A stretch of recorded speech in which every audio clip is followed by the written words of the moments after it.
Ngayon ay Sabado, ika-32 linggo sa karaniwang panahon at ikalawang araw ng nobenaryo sa dakilang kapistahan ng Kristong Hari. Sasama-sama nating pagdiriwang ng Banal na Eucharistia, isama rin natin sa ating panalangin ang mga sumusunod na pagsamo. Para sa pasasalamat ni Noel and Gloria Kakanindinan family, Eligia Preto, Mr. and Mrs. Edward and Cheryl Cariaga and family, Paul Ramos and family, Elijah Prieto, Winnie Yulo, Mary Joy Tamondong and family, J.R. and Len Fabian, Feli de los Santos, Oliver Taguiner, Nod, Soldiers of Christ, Mr. and Mrs. Boy Barshal, Carol Acuna, Veronica Pacaranas, Shelo Quizon, Norma Boncolmo, Norma Garlejo, Imelda de Matera, Flor Mendoza, Christy Lucas, Anastasia de la Cruz, Leia Terrazola, Sonia Banga, Milagros Mariano, Mr. and Mrs. Samuel Marquez, Baby Aminin, Arlene Teles, Boido, Bonifacio, Gabriel, Juana, Crescencia, Dionisia, Angelina, Vicente, Florentino, Dominga, Apolinaria, Carmen, Pedrico, Petronilo, Librado, Cecinando, at Ines.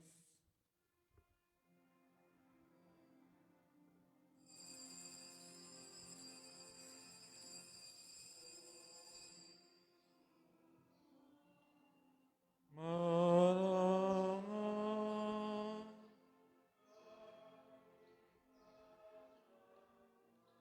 Ay buhay.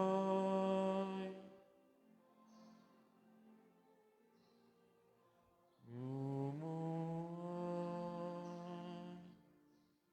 Aling iniaalay.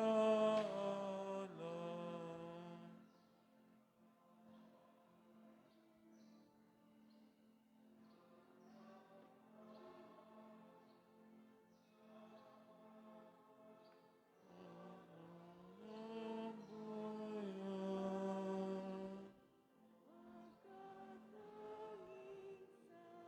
Iyong ama.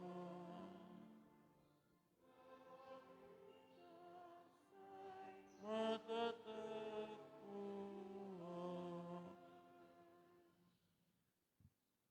Sa ngalan ng Ama, ng Anak, at ng Espiritu Santo, Amen. sumainyo ang Panginoon. At sumayo rin. Mga kapatid, tayo pinasa ikalawang araw na nating pagnonobena sa Kristong Hari. Tayo tinatawagan na lalong manalangin at huwag maghinawang tumawag. Magsawang magdasal sapagkat pinakikinggan ng Diyos ang ating mga kahilingan. Kaya nga upang maging marapat tayo sa banal na pagdiriwang, amin natin mga pagkukulang at kasalanan. Inaamin ko sa makapangyarihan Diyos at sa inyo mga kapatid, na lubha ako nagkasala sa isip, salita at sa gawa, at sa aking pagkukulang, kaya sinasama ko sa mahal na Birheng Maria, sa lahat ng mga anghel at mga banal, at sa inyo mga kapatid, na ako'y panalangin sa Panginoong ating Diyos. Kawaan tayo na makapangyarihan Diyos, patawarin tayo sa ating mga kasalanan, at patnubayan tayo sa buhay na walang hanggan. Amen. Panginoon, kaawaan mo kami. Panginoon, kaawaan mo kami. Kristo, kaawaan mo kami. Kristo, kaawaan mo kami. Panginoon, kaawaan mo kami. Panginoon, kaawaan mo kami. Iyuko natin ang ating mga ulo at tayo ay manalangin. Ama na ay makapangyarihan para munang awang ilayo sa amin araw-araw lahat ng mga sumasalungat sa amin at humahadlang upang ang aming buong katauhan ay magkaroon ng kalayaang para kusudin ang iyong kalooban. Sa pamagitan ni Jesucristo, kasama ng Espiritu Santo, magpasawalang hanggan. Amen.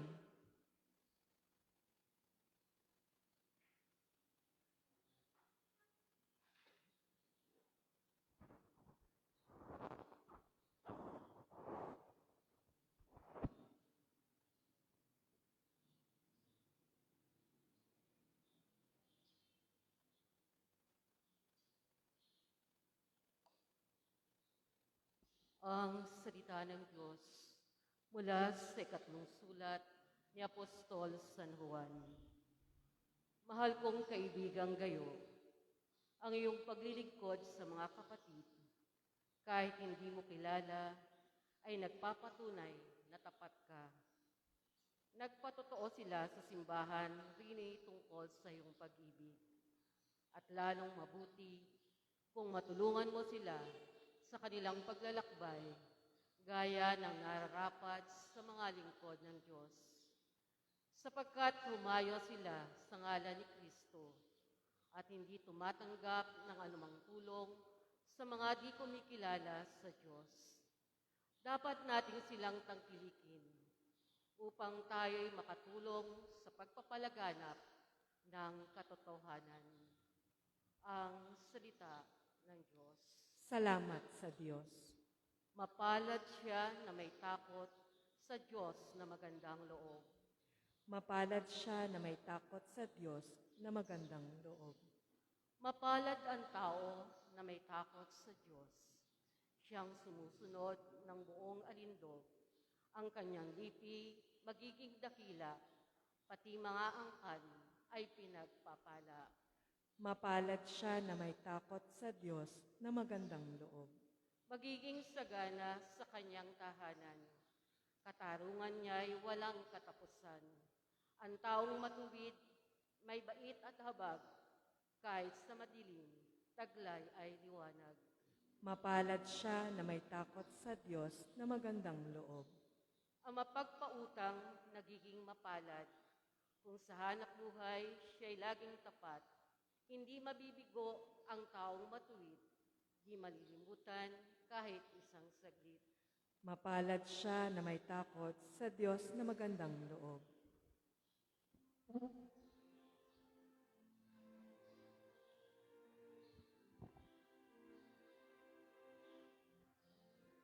Hallelujah, hallelujah. Wikain mo, kung makikinig ako sa iyo. Ang salita, hallelujah. Hallelujah.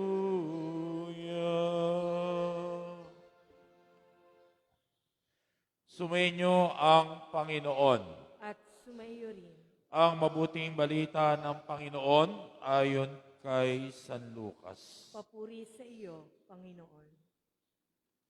Noong panong iyon, isinaysay ni Jesus sa kanyang mga alagad ang isang talinghaga upang ituro sa kanila na dapat silang manalangin lagi at huwag manghinawa. Sa isang lungsod,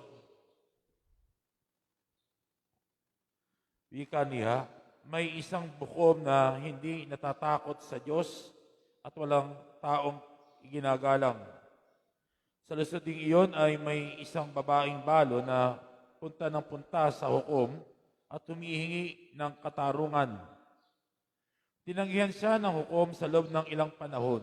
Ngunit nang malaon na sinasabi sa sarili, bagamat hindi ako natatakot sa Diyos ni gumagalang kaninuman, igagawad ko na ang katarungang hinihingi ng babaeng ito, sapagkat lagi niya akong ginagambala. Baka pa ako mainis sa kapaparito niya. At sinabi ng Panginoon, narinig niyo ang sinabi ng masamang hukom? Hindi ipagkakait ng Diyos ang katarungan sa kanyang mga hinirang na dumaraing sa kanya araw-gabi, bagamat tila nagtatagal iyon. Sinasabi ko sa inyo, ganyang igagawad sa kailang katarungan. Ngunit, pagdating anak ng tao sa daigdig na ito, may makikita kaya siyang mga taong nananalig sa kanya. Mga kapatid, ang mabuting balita ng Panginoon. Pinupuri ka namin, Panginoong Hesukristo. Magandang umaga po sa inyong lahat. God is good all the time. Palakpakan natin ang Panginoon.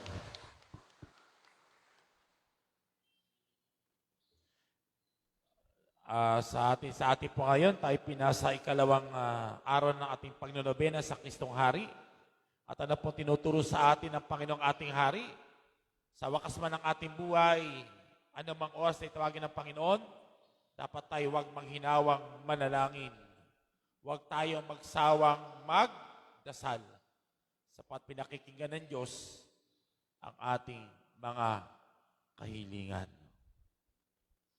Meron pong isang babaeng balo na isang araw sa dala ng paghihirap niya, siyempre wala siyang inaasahan, siya nagdasal sa Panginoon sa kanyang kwarto, doon sa sala ng kanyang bahay. Siya nagdasal na sana, Lord, bigyan mo ako ng pagkain, isang tinapay man lamang at 1 kilong bigas na aking kakainin. Ilang gabi niya itong dinadasal, ilang araw ito sinasabi. Hanggang isang araw, may nagdadaan na isang masamang tao.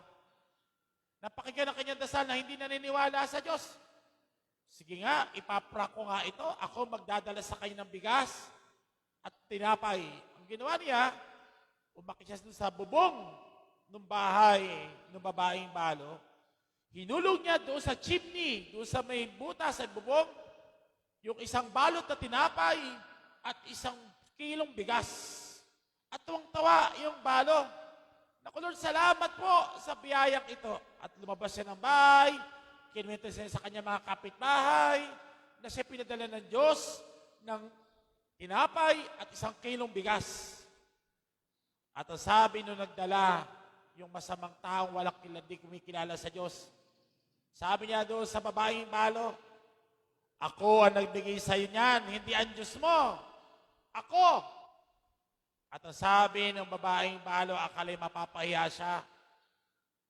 Lord, thank you rin po. Kasi kahit pala demonyo, ginagahamit mo para ipadala ang kailangan ko.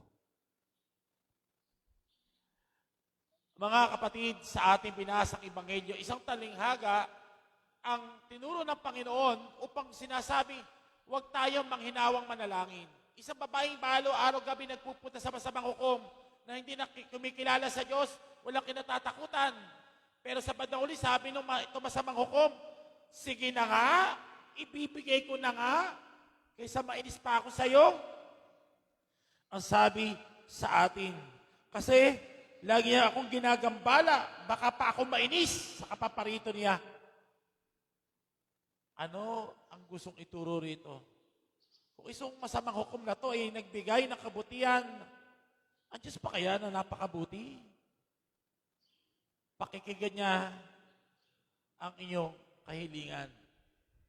Huwag ka lang manghinawang manalangin. Ilang taon na ba yung dinadasal mo? Gano'n na ba katagal yan? Inaabot na ba yun ng taon-taon? Kasi ang Diyos, hindi naman niya sinasabi, ngayon din pwedeng mamaya, pwedeng bukas, o baka hindi, ang sagot ng Diyos hindi ngayon, o baka hindi yan ang pwede sa'yo. May mas magandang pwede sa'yo na ibibigay ko in His time. Kahapon, interview ko yung isang lay minister. Silang mag-asawa ay walang anak sa mahabang panahon. Yung bagong lay, pasok bagong lay minister, isang araw pala, 10 taon silang walang anak. Akalain mo, 10 taon walang anak, ano? Yung asawa niya, lagi nagsiserve dito bilang lector. Pag sila nagsisimbang mag-asawa, lalapit sa akin, magpapabless. Sila yung magka-baby. Mula nung napunta siguro ako rito, nabalitaan na nga, at tagal. Pero nung April, kung daw nagkakamali, nanganak na po siya. Hindi pa nga naman schedule pa yung binyag. Pero nung isang araw, yung kanyang asawa nagpa-interview. Kasi candidate po siya sa pagiging lay minister. Pilang pasasalamat. Kasi 10 taon po silang walang anak. Pero walang imposible sa Diyos Huwag ka lang magsasawang manalangin. Huwag ka lang magsasawang magdasal. Kasi pinapakinggan ng Diyos ang iyong kahilingan. Noong nakaraang birthday ko po, nanganak na siguro yung isang kumari ko. Sila pong mag-asawa ay walang anak. 8 taon po silang walang anak eh. So, natulungan ko po sila na magkaanak. Nag-ampun po sila. So, nakasampunan po kasi ako noon. So, through arrangement, naayos po namin lahat. At ngayon po, nung last August, nanganak na pala yun. Ay, hindi. Tama, last August po, last year. Kasi anong nangyari po sa kanila, nagpabinyag, ginawa kong ninong. Ano? Aba, pagkaraan nun nabuntis. At alam niyo po, nabuntis, nanganak ng babae. At sumunod na, nung last August, buntis uli. Aba, lalaki yata yung anak nitong huli. So, naging 3 anak niya. Yung una, yung yung sumunod na 2 ay anak nila. So, may iba-ibang paraan ng Diyos. Paano niya sasagutin ang iyong kahilingan? Pero ano tinuturo sa iyo? Huwag kang magsawang magdasal. Huwag kang magsawang manalangin. May paraan ng Diyos. Ngayon po, panahon ngayon ng pandemic. At di lang po panahon ng pandemic ngayon pong bagyo. Naku po, Diyos ko. Kung kayo magpupunta po sa Facebook, ang pinakabago po ngayon sa Cagayan. Diyos ko, makikita niyo po sa Facebook, sa balita, mga batang nalulunod, matatandang nalulunod. Kasi po, paano nangyari yun? Yung Magat Dam po kasi ay binuksan ng walang abiso. Hindi ko alam kung may abiso. Sabi ng isa, pati walang abiso yun eh. Ako po, Diyos ko. Ang dasal na sana maraming tumulong dito. Maraming tumulong sa Bicol. Hanggang ngayon siya bumabangon pa.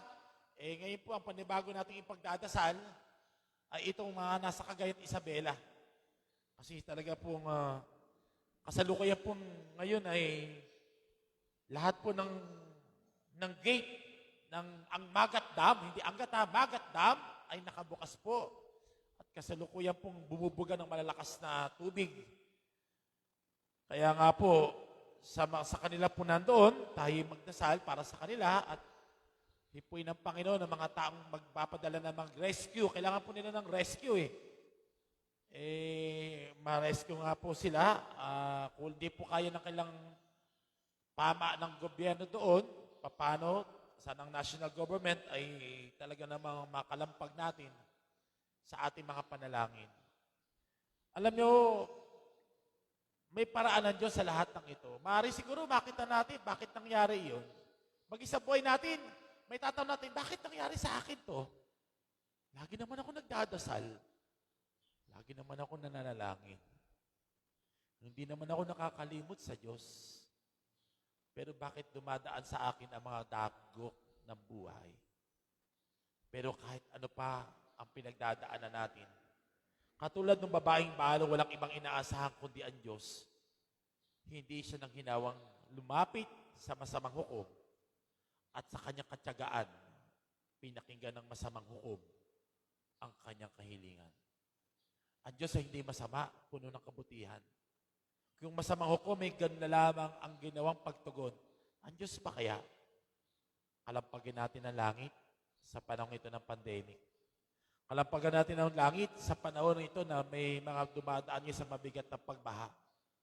Sapagkat may paraan ng Diyos in His time upang mangyari ang lahat at makita ng Panginoon ng mga tao kung gaano kabuti ng ating Diyos. Panalangin natin ang bawat isa.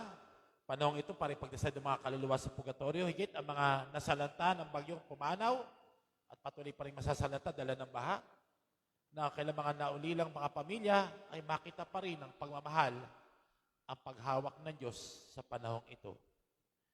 God is good all the time.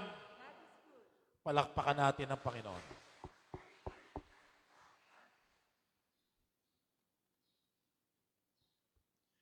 Manalangin tayo ng walang humpay at huwag mawala ng pag-asa, sapagkat ibibigay ng Diyos ang katarungan sa Kanya mga hinirang na tumatawag sa Kanya sa araw at gabi. Pinalalakas ang ating mga loob ng katuruang ito ng ating Panginoon. Lumapit tayo sa Ama, dala ng ating mga kahilingan. Ama, pakinggan mo ang aming mga panalangin. Ama, pakinggan mo ang aming mga panalangin.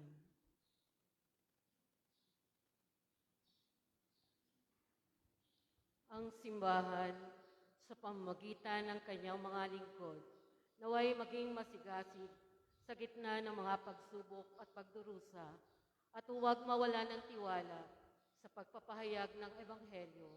Manalangin tayo sa Panginoon. Ama, pakinggan mo ang aming panalangin. Ang mga pinanghihinaan ng loob at natutuksong sumuko na sa pagsusumikap na mamuhay ng mabuti, naway makatagpo ng bagong lakas sa pananampalataya sa Diyos. Manalangin tayo sa Panginoon. Ama, pakinggan mo ang aming mga panalangin. Yung mga nahihirapang magdasal, naway maging masigasig muli sa pananalangin at bigyang puwang ang Diyos sa kanilang pang-araw-araw na buhay. Manalangin tayo sa Panginoon. Ama, pakinggan mo ang aming mga panalangin. Ang mga may sakit, sa gitna ng kanilang mga paghihirap, naway patuloy na magtiyaga at huwag mawala ng pag-asa. Manalangin tayo sa Panginoon. Ama, pakinggan mo ang aming mga panalangin. Ang mga yumao, naway tumanggap ng makalangit na gantimpala para sa kanilang mga pagsusumikap sa mundo. Manalangin tayo sa Panginoon. Ama, pakinggan mo ang aming mga panalangin. Sa katahimikan ng ating puso, dulugpay pa natin mga natatayang kahigit ang mga may na dinaanan ng bagyong ito, ng bagyong Rolly at ngayon po ng Ulysses at ang pagbaha sa iba't ibang lugar dito sa atin, higit sa gawing Cagayan at Isabela. Nawa, makita nila ang pagkilos ng kamay ng Diyos na hindi sila kailangang pababayaan at lalong magtiwala sa kabila ng ganitong mga pangyayari. Manalangin din natin na manasabalik na karamdaman dala ng COVID-19 dito at sa buong mundo. Nawa, makita din nila ang kagalingang binibigay ng Panginoon. Ganoon din ang mga kaluluwa sa purgatorio at wala nakaalala at mga pumanaw sa panahong ito ng mga ganitong trahedya ay makarating nawa sila sa buhay na walang hanggan. Inataas din natin mga nangangasiwa, ang ating mahal na Pangulo, ang kanyang gabinete, Senado, Kongreso, at manunungkulo sa bawat bayad lugar, probinsya, at pamayanan ng ating mga barangay upang anumang mga pangyayaring ito ay mapagtagumpayan sa awa at habag ng ating Diyos.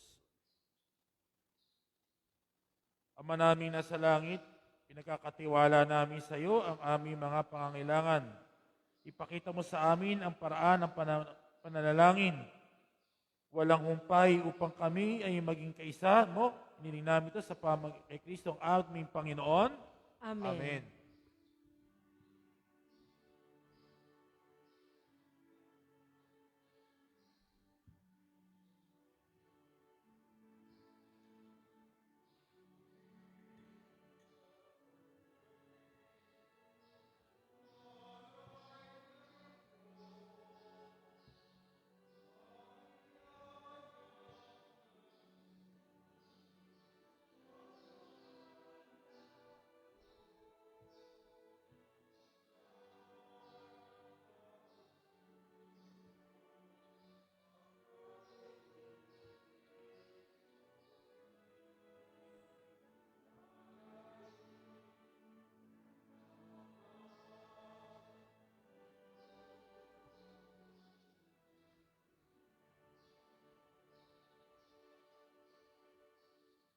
Manalangin kayo mga kapatid upang ating paghahain ay kalugdan ng Diyos amang makapangyarihan.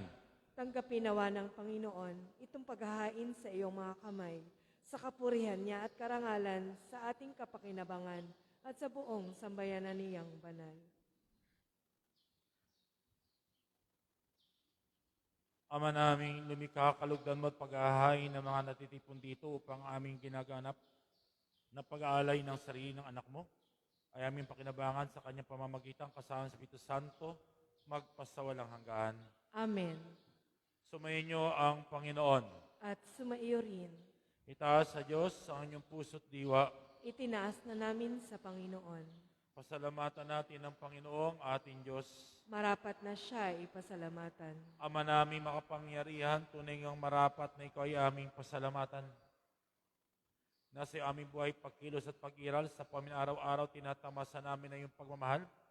Sa pag-ibig mo, pinasakata sa Espiritu Santo, unang aning bigay, ng anang nagtiyakan na kalang mabuhay kami sa piling mo kailanman.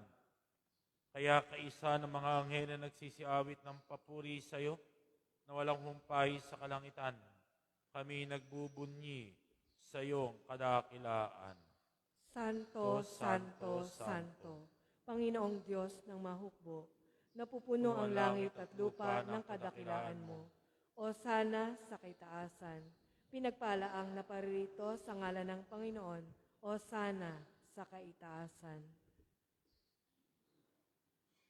Manaming banal ikaw mukha ng tanang kabanalan, kahit sa pamagitan ng Espiritu gay mong banal ang mga kaloob na ito, upang para sa aming maging katawan at dugo na aming Panginoong Hesukristo.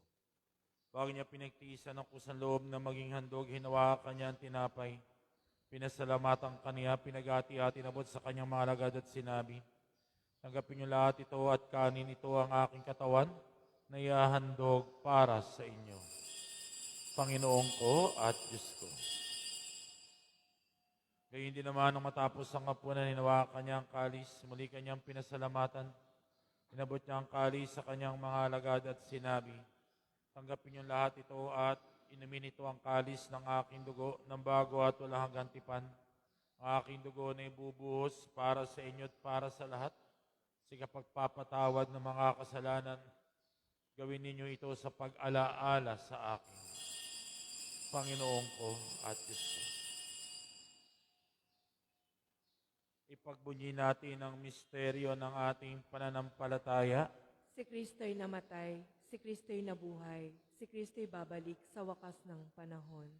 Ama, ginagawa namin ang pag-alala sa pagkamatay at muling pagkabuhay na iyong anak. Kaya't inaalay namin sa iyo tinapay na nagbibigay buhay at ang kalis na nagkakaloob ng kaligtasan. Kami nagpapasalamat at kinarapat tumayo sa harap mo para maglingkod sa iyo. Sinasamo namin kami magsasalo-salo sa katawan at dugo ni Kristo ay mabuklod sa pagkakaisa sa pamagitan ng Espiritu Santo. Ama, lingapin mo yung simbahan naghahanap sa buong daigdig, puspusin mo kami sa pag-ibig. Kaisa ni Francisco naming Santo Papa, ni Dennis naming Obispo at ng Tanang Kaparian. Lalahanin mo rin mga kapatid namin na himlahin na may pag-asang sila'y muling mabubuhay, gayon ni lahat ng mga pumanaw. Kawaan mo sila at patuloyin sa iyong kaliwanagan. Kawa mo at pangindapating kaming lahat na makasalo sa iyong buhay na walang wakas. Kaisa ng mahal na Birheng Maria na ina ng Diyos, ng kanyang kabiyak na puso na San Jose. Kaisa ng mga apostol, lahat ng mga banal na namoy sa daigdig ng kalugod-lugod sa iyo, may pagdiwang nawa namin ng pagpupuri sa kararangal mo sa pamagitan na iyong anak naming Panginoong Hesukristo. Sa pamagitan ni Kristo, kasama niya at sa Kanya, lahat ng parangal, papuri ay sa iyo, Diyos amang makapangyarihan, kasama ng Espiritu Santo, magpasawalang hanggan. Amen. Tumawag tayo sa ating amang mahabagin, sa panalangin tinuro sa atin ng Panginoon, ating dasalin, awitin ang Ama namin.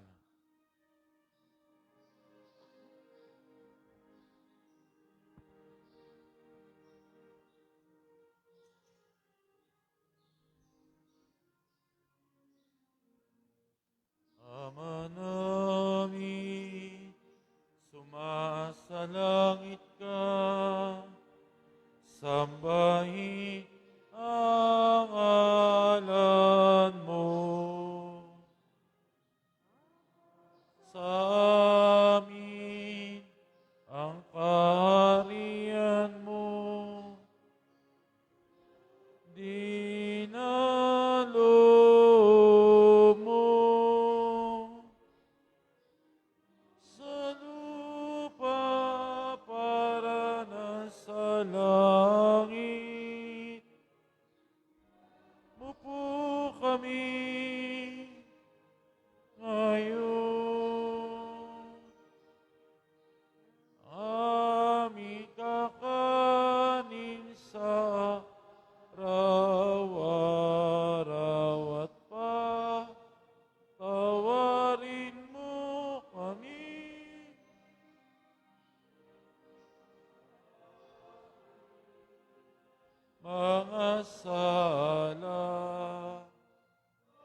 lahat ng masama. Hiniling namin kami Diyos sa lahat ng masama, pagkalooban ng kapayapaan araw-araw. Ligtas sa kasatili sa lahat ng kapahamakan, samantalang pinananabikan ng dakilang at papayag ng tagapagligtas namin si Jesucristo. Sapagkat iyo ang kaharian at ang kapangyarihan at ang kapurihan magpakailanman. Amen. Panginoong Isus, sinabi mo sa iyo mga apostol, kapayapaan iniwan ko sa inyo, kapayapaan binibigay ko sa inyo. Tunghayin mo ang aming pananampalataya at huwag kayong mga pagkakasala. Pagkalooban mo kami ng kapayapaan at pagkakaisahin sa iyong kalooban, kasama ng Espiritu Santo, magpasawalang hanggan. Amen. Ang kapayapaan ng Panginoon ay laging sumainyo. At sumaiyo rin. Ibahagi kapayapaan, pag-ibig ni Kristo sa bawat isa. Peace be with you. Kapayapaan po ay sumainyo lahat. Kordero ng Diyos, Diyos na nag-aalis ng mga kasalanan ng sanlibutan, maawa ka sa amin. Kordero ng Diyos na nag-aalis ng mga kasalanan ng sanlibutan, maawa ka sa amin. Kordero ng Diyos na nag-aalis ng mga kasalanan ng sanlibutan, ipagkaloob mo sa amin ang kapayapaan.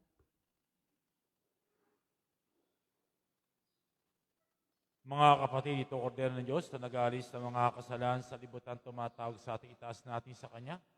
Ang ating makait mapalad tayong tatanggap sa banal na piging. Panginoon, hindi ako karapat-dapat na magpatuloy sa iyo, ngunit sa isang salita mo lamang ay gagaling na ako.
Espiritual na komunyon.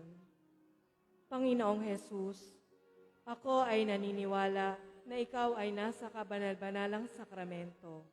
Iniibig kita ng higit sa lahat at ninanasa kong tanggapin ka sa aking kaluluwa. Sapagkat sa mga sandaling ito, hindi kita matatanggap sa sakramento. Tumuloy ka sa Espiritu sa aking puso. Niyayakap kita na para bagang naririto ka na at inaalay ko ng buong buo ang aking sarili sa iyo. Huwag mong hayaang mawalay ako sa iyo. Amen.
Manalangin tayo.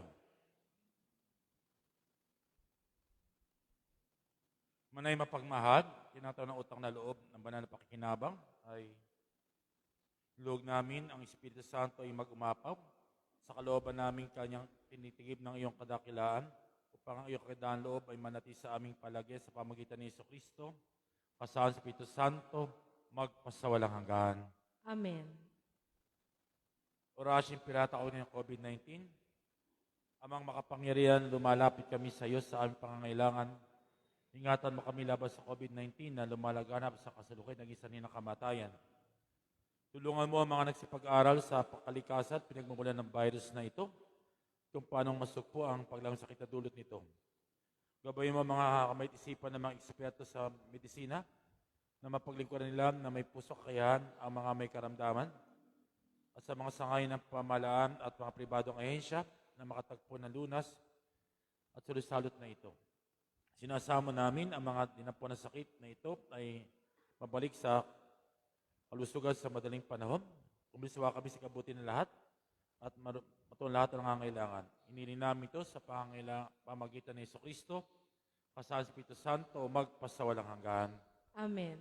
Maria, takbuhan ng mga Kristiyano, Ipanalangin mo kami. San Rafael Arcangel, Ipanalangin mo kami. San Roque, Ipanalangin mo San kami. Lorenzo Ruiz, Ipanalangin mo San kami. Pedro Calusod. Ipanalangin mo kami. Magsipo tayo para po sa ilang announcement. Batay po sa pag-meeting po namin kasi po doon sa lumang imbitasyon ng Kristong Hari, meron tayong posisyon. Pinibis na posisyon po, tayo po may motorcade at ito po sa umaga, alas 6 ng umaga, sa darating na next Sunday. Pero po bukas, next Sunday po, alas 6 po, 5 to 6 po dito na Holy Hour ng umaga ng linggo. 6 po ang motorcade, papunta po ng Tumana Barangay Hall, papunta po ng Buena Vista, babalik po, papuntang barangay ng San Vicente, at banawali dito po sa may lumang barangay ng Parada. Dito po yung sa banda, sa misa, sa babalik na po dito sa simbahan para po sa banal na misa. At may ritual po ng paghinto dito lang po sa loob ng misa, ng simbahan, hindi na po doon sa mga apat na barangay hall. Pinapaalala po na dating na Lunes, tayo po may dakilang kapistahan ng pagkatatag bilang parokya way back 71 years ago. Kaya po ito isang pagsasalamat natin sa darating na Lunes. Ang magmimisa po, kung di po magkakaroon problema, ay ating mahal na pinaka-mother parish, ang Santa Maria, kung saan doon po tayo nagmula. Si Monsignor Rani Riana po ang magmimisa sa ganap na alas 7 at inaya ko po kayong makiisa sa misang iyon ng ika-71. At biyaya po na ika-71, tayo naman po na mula pinanganak ng bayan, ay nanganak naman po ng magiging Pasay Parish. Ang MEG po, bagamat ito isa ng Diocesan Shrine, ito po considered as isa pa lang pong chapel, pero sa darating na February, sa Grand Reshuffle po o General Reshuffle po ng mga pari, may pari na po mag-i-stay talaga dyan sa MEG. At ang buong San Vicente po ay pangunahan na po niya bilang pinakapastol para sa pastulan ang mga bisita, mga subdivision, at mga tao po diyan sa San Vicente. So, yan po yung maging isa ng parokya sa hinaharap. Ito po yung biyaya ng ating parokya na ito po tayo nagluwal ng isang magiging parokya sa hinaharap. So, pagdasal po natin na ito po ay lagi sa kalooban at kagustuhan ng Diyos. At sa inyo pong kaalaman, salamat po sa lahat na nag-donate, nagpag-i sa second collection. Nakalikom na po tayo ng 100,000 na dadalhin na para po sa Bicol, Catanduanes, mula po sa ating parokya sa mga individual na tao, nagbigay sa second collection. Salamat po at ang Diyos na pong bahalang gumanti sa inyong kabutihang loob. Tatayo na po ang lahat.